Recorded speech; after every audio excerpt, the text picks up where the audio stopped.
Hello Bangladesh cricket board, জি আমি সুন্দরবন থেকে royal Bengal tiger. ভাই আপনারা কন্ত যে আপনি করে কেডা কইছে বাংলাদেশের জার্সিতে এই বাঘের ছবি ইউজ করতে? কেডা কইছে আপনি করে বাংলাদেশের জার্সিতে যেই দিন থেকে আপনারা বাঘের ছবি ইউজ করা শুরু করতেন ওই দিন থেকে বাঘের কোনো সম্মান নাই, বনের কোনো বাণী আমাকে কোনো সম্মান দেয় না। কোন দেশ থেকে জানি এক রাসেল ভাই বেড়াইছে, ওই রাসেল ভাই বেড়ার এই বাঘের থেকে সম্মান বেশি। সবাই টিটকারি মারে আমাকে নিয়ে, আমরা কোনো জায়গায় যে মুখ যাইতে পারি না।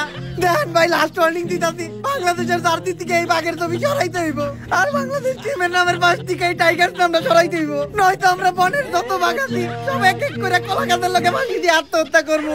ওই তো এই বাঘ করে সম্মান দিতে শিখেন, নয়তো আমাকে আফগানিস্তানে পাঠায় দেন, আমাকে অস্ট্রেলিয়া পাঠায় দেন, ওই দেশে যেয়ে থাকি। বাঘ তো আর বাঘ নাই, বাঘ এখন বিলাই হয়ে গেছে। মেয়াও লাস্ট ওয়ার্নিং, বাংলাদেশের জার্সি থেকে বাঘের লোক সরাইতে হবে।